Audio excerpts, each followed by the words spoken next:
Hello everyone, my name is Jaman Singh and I am here to teach you polity.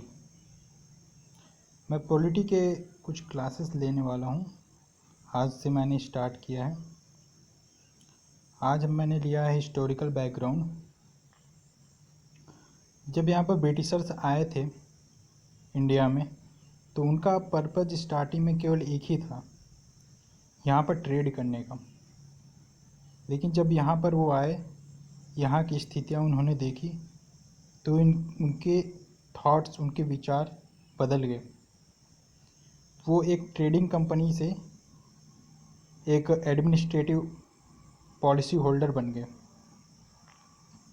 तो उन्होंने जब ये administrative का काम संभाला, एज ए एडमिनिस्ट्रेटर का काम करना शुरू किया, तो उन्होंने बहुत सारे नियम, बहुत सारे लॉज, बहुत सारे एक्ट्स वगैरह बनाए। ठीक है, एक पूरा बेसिक कॉन्स्टिट्यूशन उन्होंने तैयार कर दिया। तो आज उसी का हम हिस्टोरिकल बैकग्राउंड का हम अध्ययन करेंगे। ठीक है, तो 1935 का एक कॉन्स्टिट्यूशन उन्होंने बनाया था, जिस पर हमारा कॉन्स्टिट्यूशन बेस्ड है।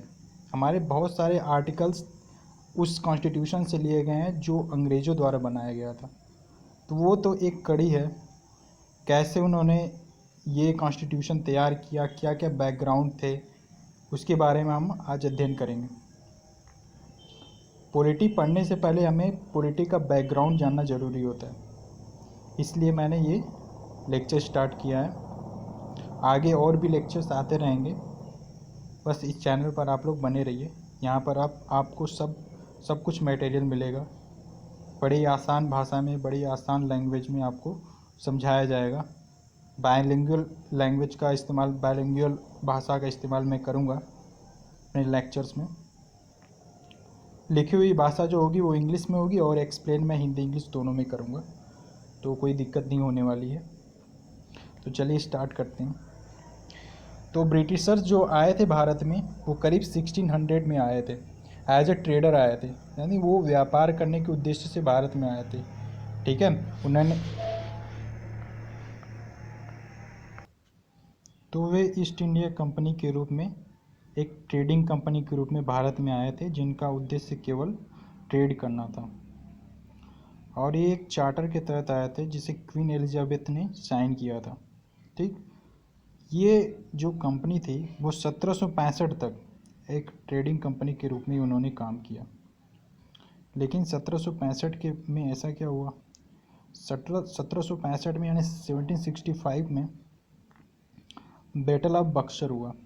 ठीक है, तो बैटल ऑफ बक्सर में कुछ एलाइड किंग ने मिलकर अंग्रेज़ों को हराने की कोशिश की, लेकिन वो हरा नहीं पाए और अंग्रेज़ विजयी हुए, अंग्रेज़ जीते। और ऐसा परिणाम हुआ कि बंगाल को अपना दीवानी राइट यानी रेवेन्यू राइट उन्हें सौंपना पड़ा। ऐसा माना जाता है कि वहीं से वो एक टेरिटोरियल पावर के रूप में उठ खड़े हुए। ठीक है, तो 1858 में बाद में सिपाही में उठनी हुआ था 1857 में। उसके बाद 1858 में ऐसा ब्रिटिश क्राउन को ऐसा लगा कि अब रिस्पॉन्सिबिलिटी अब ले लेनी चाहिए, और गवर्नेंस का जो काम है, जो एडमिनिस्ट्रेशन का काम है, वो इंडिया में खुद का संभालना चाहिए। और यहीं से उनका रूल स्टार्ट होता है।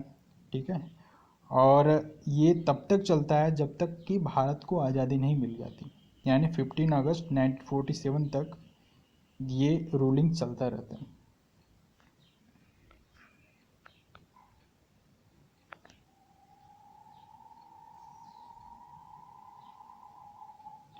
अब ये कॉन्स्टिट्यूशन जो बना था वो कब बनना स्टार्ट हुआ, क्या प्रोसेस थी, इसके बारे में हम पढ़ लेते हैं।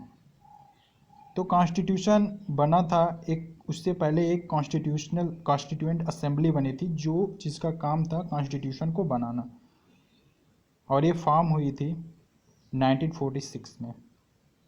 और ये तब तक चली थी जब तक कि ये कॉन्स्टिट्यूशन को इम्प्लीमेंट न कर दिया गया हो। और ये इम्प्लीमेंट कब हुआ था कॉन्स्टिट्यूशन? पूरी तरीके से कॉन्स्टिट्यूशन 26 जनवरी 1950 को इम्प्लीमेंट हो गया था।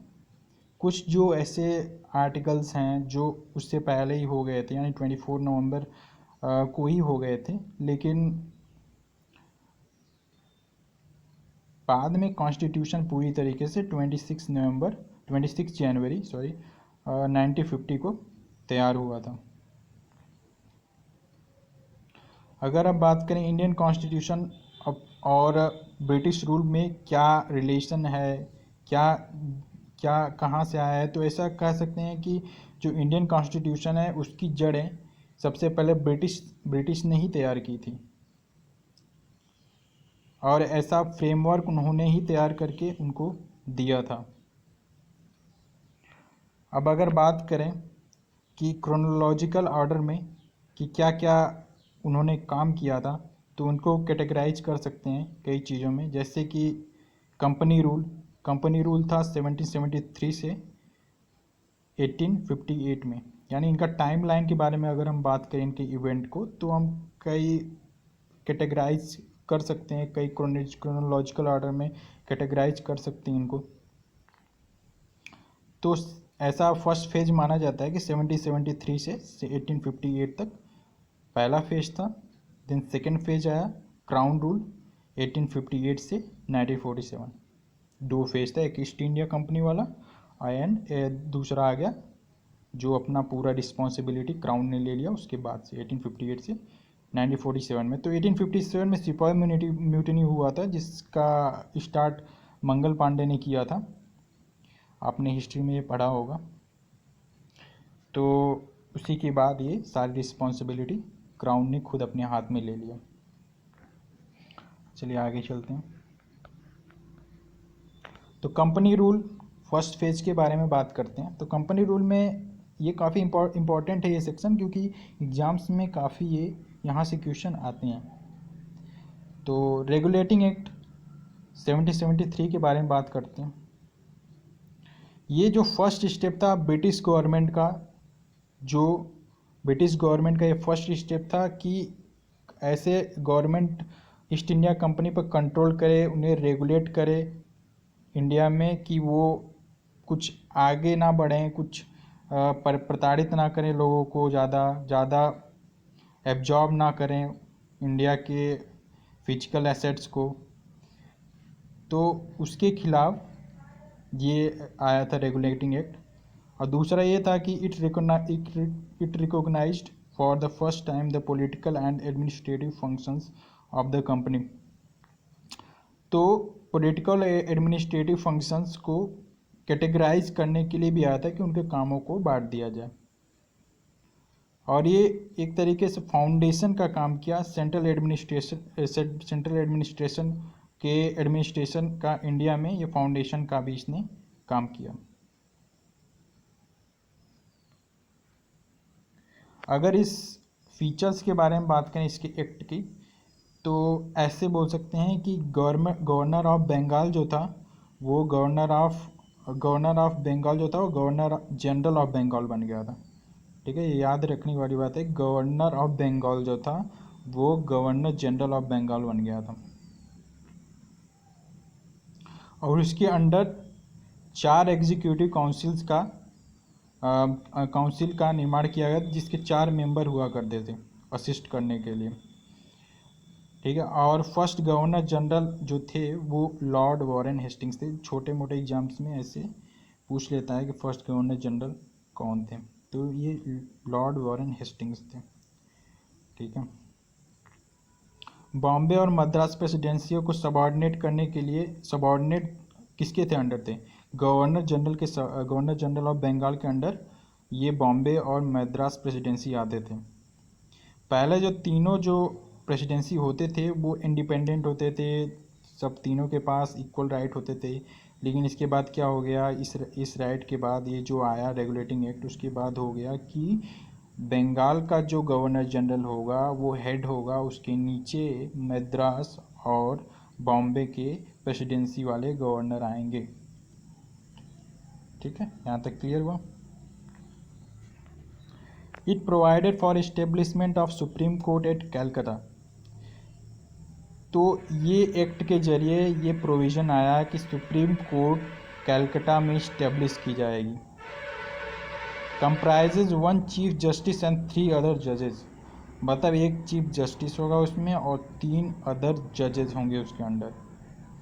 It prohibited the servants of the company from engaging in any private. अब क्योंकि प्राइवेट ट्रेड स्टार्ट हो कर दिया था, उसके जो सिपाही हुआ करते थे अंग्रेज़ों के, ब्रिटिशर्स के जो छोटे सिपाही हुआ करते, वो भी प्राइवेट ट्रेड क्या करते थे। क्यों करते थे कि एक किंग हुआ करता था फर्रुखसियर नाम का, तो उसने 1717 में एक दस्तक पास करने का एक राइट दे दिया था ब्रिटिशर्स को कि दस्तक पास करके वो फ्री ट्रेड कर सकते हैं। तो फ्री ट्रेड के जरिए वो क्या करते थे, इसका मिसयूज करने लगे थे। मिसयूज करने का मतलब है कि जो उनके सर्वेंट होते थे कंपनी के, वो भी प्राइवेट ट्रेड किया करते थे। अपना सामान पोर्ट में भर कर पोर्ट पर ले जाकर उसे भी वो ट्रेड किया करते थे, अपना प्राइवेट ट्रेड किया करते थे, उससे प्रॉफिट कमाते थे। तो उस पर रोक लगाया गया इस एक्ट के जरिए, ठीक है। और बहुत सारा ब्राइब्स लेते थे, बहुत सारा घूस लेते थे, ये सब, तो उस पर रोक लगा। It strengthen the control of British government over the company by requiring the court of directors body and company to report on its revenue, civil and military affairs in India. अब कोर्ट ऑफ डायरेक्टर्स कंपनी को court of directors की एक body establish की गई company के द्वारा, जिसका काम यही था कि रेवेन्यू, सिविल और मिलिट्री अफेयर्स का रिपोर्ट वो पार्लियामेंट तक पहुंचाए, ठीक है। एक बोर्ड ऑफ डायरेक्टर इस्टेब्लिश किया गया जिसका काम यही था कि रेवेन्यू, सिविल और मिलिट्री अफेयर्स को इंडिया का वहाँ तक पहुंचाए, पार्लियामेंट तक पहुंचाए। इसके बाद आया कि 1781 का अमेंडमेंट एक्ट आया। इसमें क्या था,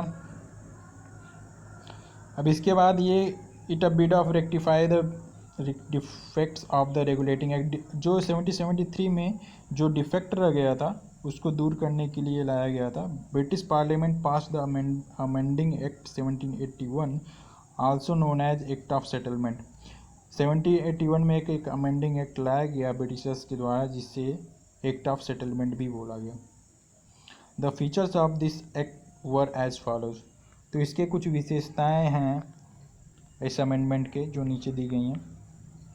अब ये क्या है कि it exempted the governor general and the council from the जुडिक्शन of the supreme court for the acts done by them in their official capacity. Similar, it also exempted the servants of the company from the jurisdiction of the Supreme Court of their official action.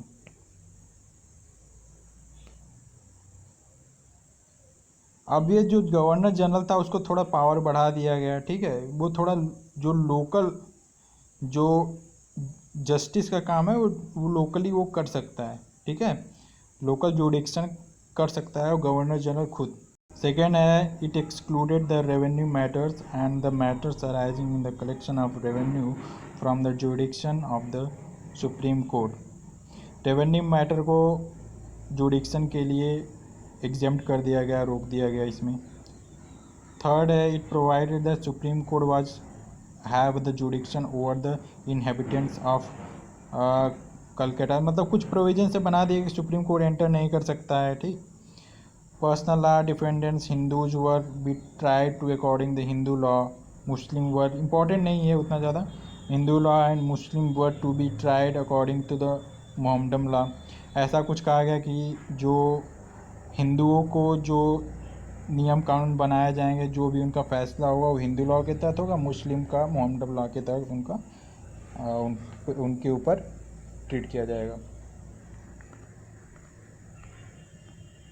आगे चलते हैं, Pitt's India act क्या देखते हैं। 1784 में आया था Pitt's India act आया 1784 में। इसकी कुछ फीचर्स देख लेते हैं क्या क्या है।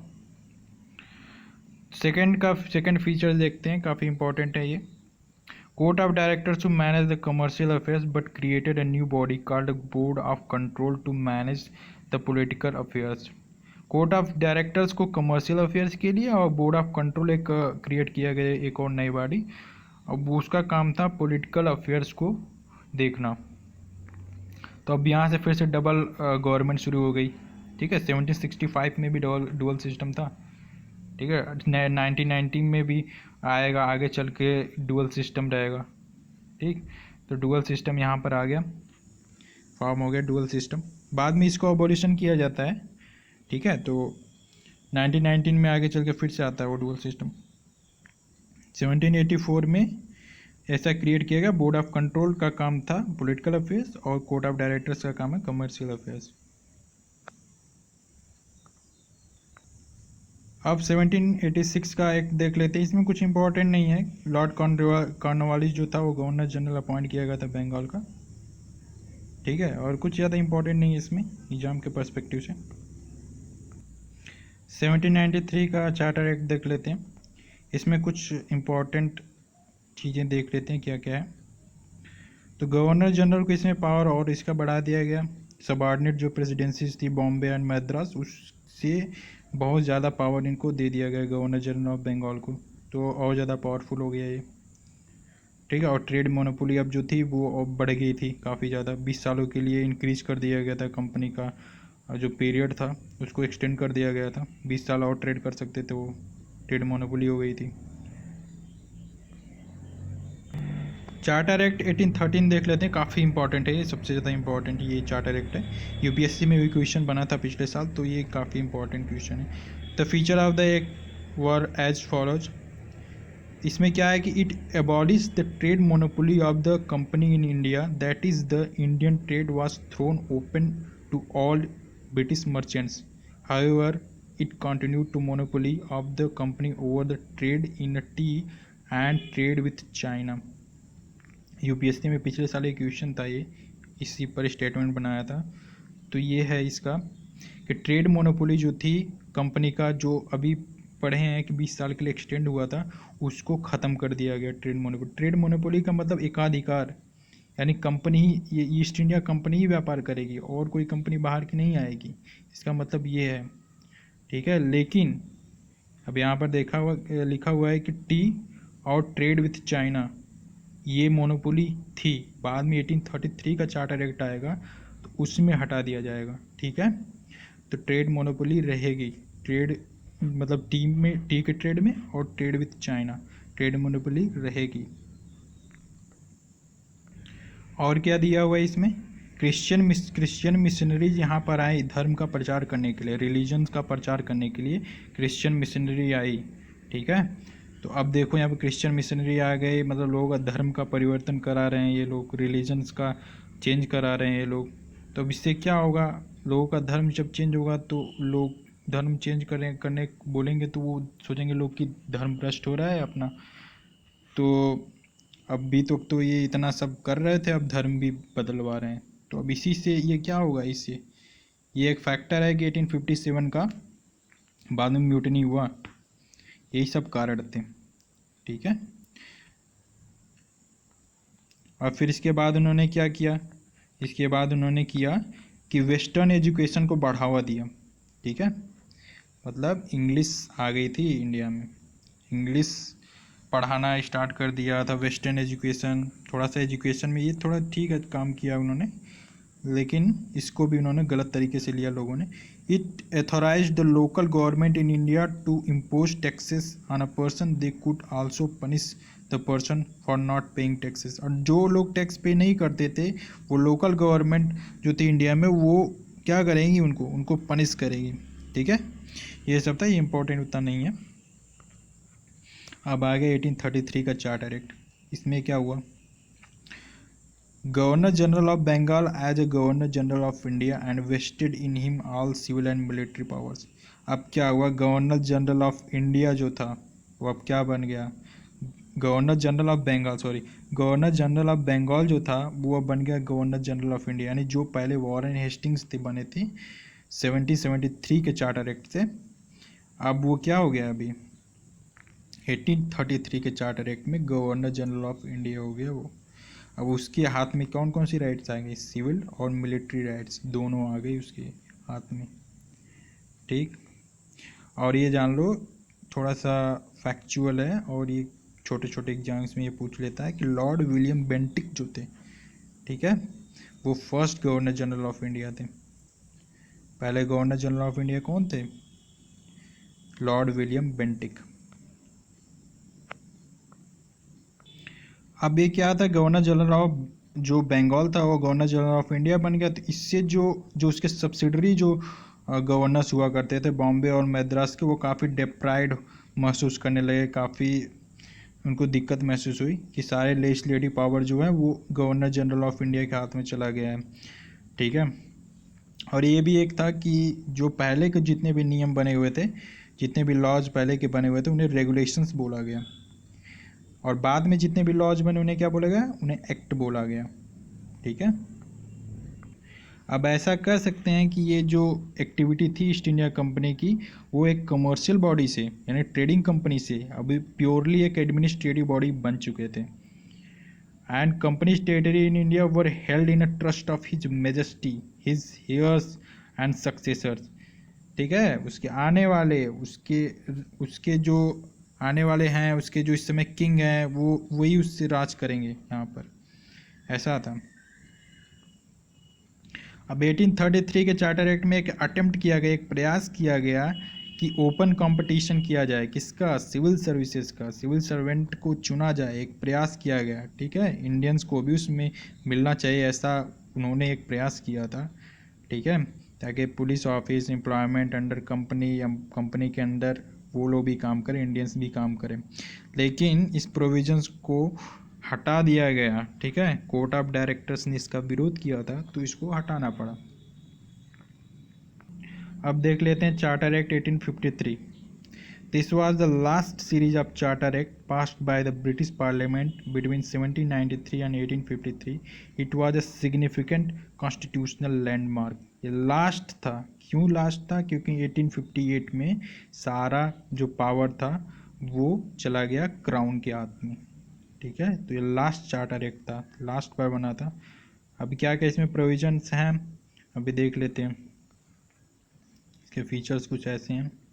Legislative and executive function of the governor general's council, it provided for addition of 6 new members called legislative council to the council.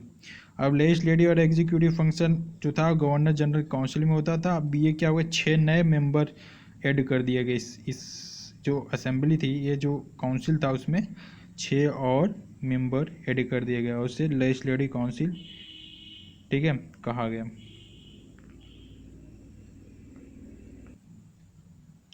अब ये हुआ कि इस जो काउंसिल ये था लेजिस्लेटिव जो काउंसिल बना था, अब इसे मिनी पार्लियामेंट बोला गया, ठीक है। सारे लेजिस्लेशन वाला काम, सारे नियम कानून बनाने का काम यही लोग करते थे। अब यहाँ पर देख लीजिए 1833 में जो प्रयास किया गया था कि सिविल सर्वेंट जो होंगे वो इंडियंस को चुना जाएगा, ये प्रयास जो किया गया था, अब यहाँ पर स्टार्ट हो गया ओपन कंपटीशन, अब स्टार्ट हो गया यहीं से। अब ये जो थ्रोन था वो इंडियंस को भी चुनना शुरू कर दिया, जो यहाँ से अब थ्रोन जो था वो ओपन हो गया इंडियंस के लिए भी, यानी इंडियन के लोग भी अब सिविल सर्वेंट बन सकते थे। अभी 1853 से आया, मैकाले कमेटी बनी, ठीक है। और the committee on the Indian civil services was appointed in 1854। 1854 में जो कमेटी बनी थी वो मैकाले की कमेटी थी। इसी कमेटी के द्वारा कंपटीशन आयोजित किया गया इंडिया में और इंडियंस को भी चुना जाना स्टार्ट हो गया। किस चार्टर एक्ट के अंडर, 1853।